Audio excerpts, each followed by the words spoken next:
The Gary Yamamoto Senko, probably one of the best bass fish catching baits ever created since it was introduced in the early 1990s.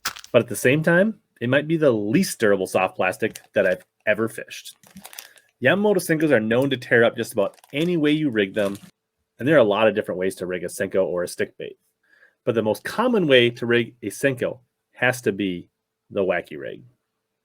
This is an absolute bass snatcher, but at the same time, when the bite is on or you're fishing these on a light wire hook, you tend to burn through Senkos at a very, very high rate. It seems like a 1 fish per bait is a pretty normal average for a Senko style bait, especially a Yamamoto Senko when catching bass. But I'm sure you've all had these days where you're out there and you're just skipping them and you're casting them and you're getting little perch bites and sunny bites, and you're not even getting a fish per bait. You're burning through 3 or 4 baits before you even catch a bass. That can be a little bit maddening. That is because the high salt content of the Yamamoto baits makes them very soft and pliable, but very easy for a light wire hook to just rip right through them, and then gone another bait. I'm going to help you find some surefire ways to save you some money, save you some baits, and reduce your rigging times so you can spend more time casting and catching bass and less time buying and rigging baits. I was recently in a store browsing the baits, killing some time like I normally do. Can't be out fishing, but it's always good to be out tackle shopping. And I was looking at some Yamamoto Senkos, and I saw a pretty cool color, and I was looking at the price, and I was surprised the price of Senkos along with other baits has gone up.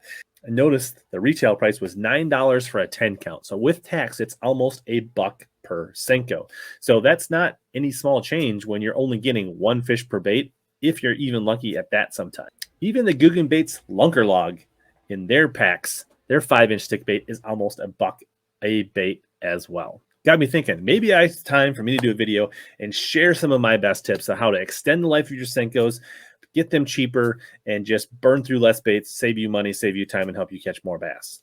To start out, let's talk about how you rig the wacky rig really quick and what it is, and then we'll get into the tips. So you get yourself your favorite wacky style hook. We'll talk more about that in a little bit in the video on what hooks I prefer and what I like. You find the center of a soft plastic silkworm, and the typical normal way is just to rig that right in the center, just like that, perpendicular to the worm, and that's in the simplest form a wacky worm. You fish that weightless around shallow cover, weeds, grass, pockets, holes, and it does a nice little tremble flicker on the way down, and bass can't seem to resist it. It's a proven bass catcher, and if it's not something you do, it's something you should consider starting to throw a whole lot more. Tooth be trolled, the Yamamoto Senko is the OG. It's the original. It's the one that started this category, and they make different sizes. The Yamamoto Senko is a great bait, but there are a lot of other options in the market. I carry a whole bag with lots of different options, lots of different styles, different sink rates, different colors, and things like that. There are options like Yum, Gambler, Bass Pro Sticko, and so many more. I'll link them down in the description below. But on a cost per average, they can be half to less than half the cost of a Senko. Now, they don't all have the same durability. They don't have all the same sink rates. Some of these have a little less salt. They're a little more durable. It changes the sink rate, but it also makes them stay on your hook a little better. So they should all be evaluated by you and see what you like. But these are options that can sub in for a Senko in a lot of situations and still catch you a lot of fish, save you money, and get more bass per baits. Some of these companies also offer bulk packs, 30, 50, 100 counts of worms, which will really drive the cost down. So if you got colors like watermelon red that you always use, think about buying them in bulk packs. That'll save you a ton of money. Plus, managing one bulk bag in your tackle bag or in your boat is a lot more simple than 10 or 20 of a small bag.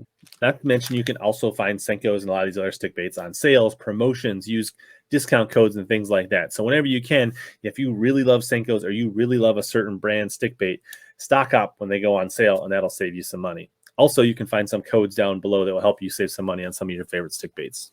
If you are true blue, dead set on the Gary Yamamoto OG Senko, then these next few tips will help you rig them some bait hacks in a slightly different way that will extend the life of your Senkos and help you catch more bass. The most common tool, and probably the oldest that you see, is these little O-rings. These little guys right here are probably the oldest trick for rigging Senkos to help you get more fish per bait. Basically, you need to slip these little these little O-rings over your bait, and you can use that when rigging them. They make some pretty good tools to stack O-rings, and I can put some links down in the description below if you haven't seen them before. But you can also, like me, use the old ballpoint pen and slip the O-rings on there, and then use this to apply these to your worms. So in a pinch, dig through that old junk drawer in the house, find the right style pen, and make your own. So in its simplest form, you stick your worm in there, and you use this to pull the O-ring onto your worm. You can roll it down, slide it on the worm, get it somewhere in the center.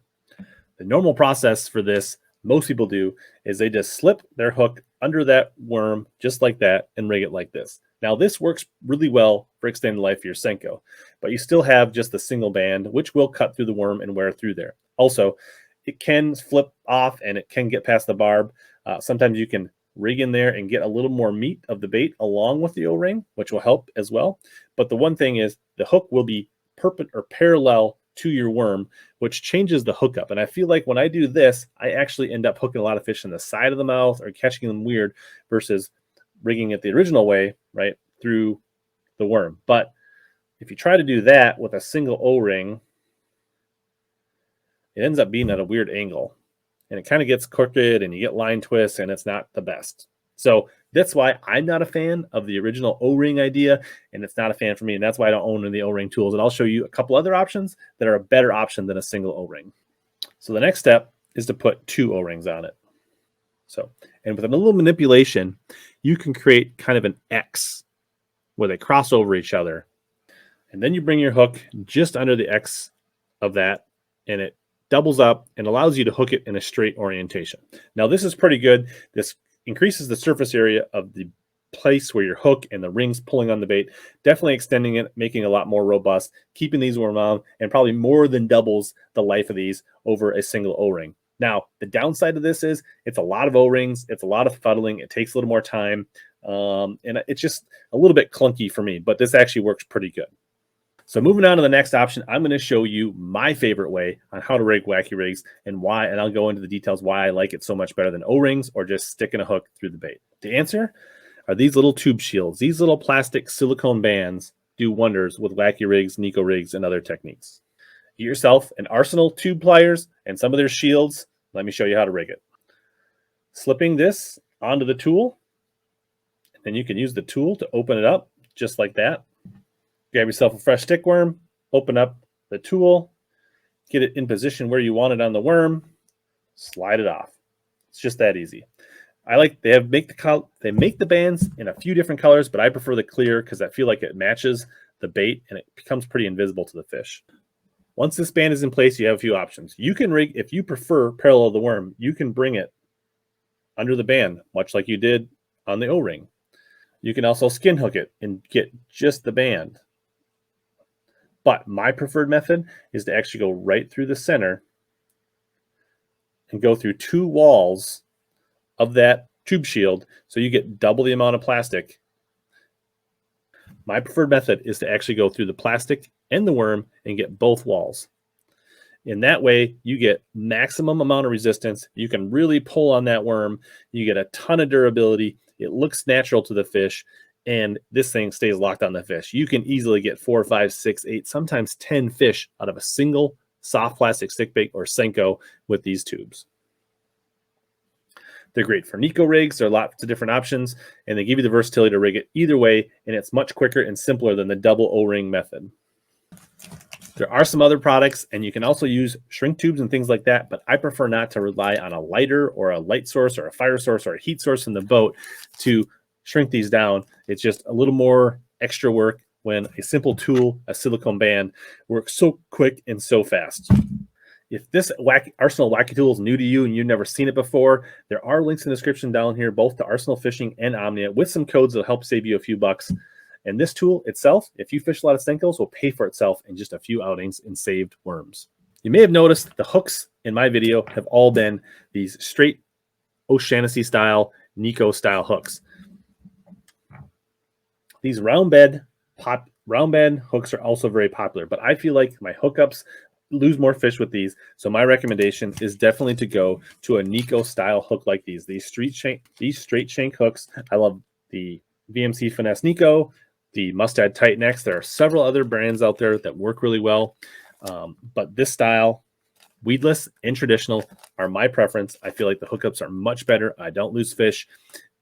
So do yourself a favor, ditch the circle hooks and go with the straight shanks.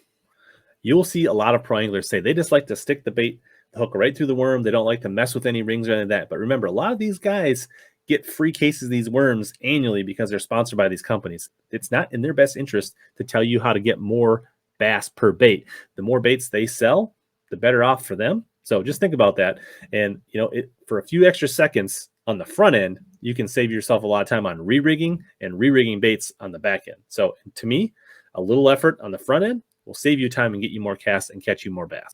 If you're interested in my complete setup for wacky rigs and how I rig them, rod, reel, line, hook, everything when money's on the line in tournaments, make sure you check out this video right here.